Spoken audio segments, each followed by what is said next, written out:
আমাদের বিয়েটা পারিবারিক ভাবেই হয়েছে। বিয়ের 1 বছর পর আমার স্বামীর গুগল ড্রাইভে দেখলাম ওনার ভালোবাসার মানুষের অনেকগুলো ছবি, মানে ওনার খালাতো বোনের। আনকমফোর্ট লাগায় হাজবেন্ডকে জিজ্ঞেস করলে অনেক বেশি রেগে যায়, সাথে সাথেই ফোনের লক চেঞ্জ করে দেয়। আমার সামনে কোনোদিনও লক খোলে না।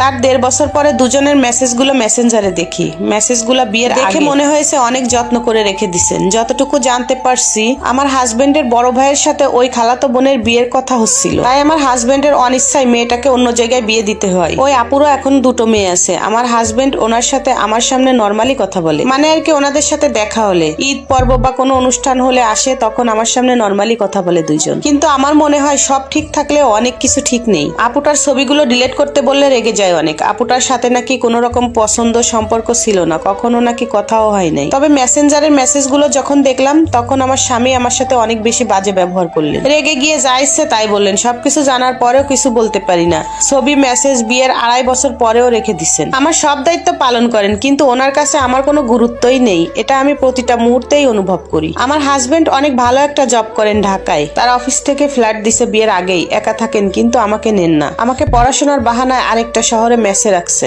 ওনার কাছে নিয়ে যেতে বললে রাগারাগি করেন। আমার শাশুড়িও সবকিছু জেনে শুনে ছেলের সাথে একমত। সেও আমাকে দূরে রাখতে চাই, তবে কেন আমি এটাই বুঝতে পারি না। আমার শাশুড়িও সবকিছু জানে, জেনে শুনে কেন যে আমাকে দূরে রাখতে চাই। সবসময় দূরে রাখার চেষ্টা করে, কাউকে কিছু বলতে পারি না ভয়ে। আমি দেখতে শুনতে মাশাআল্লাহ সুন্দর, আমার ফ্যামিলিও ভালো, তারপরে এত কিছু দম বন্ধ লাগে মাঝে মাঝে আমার।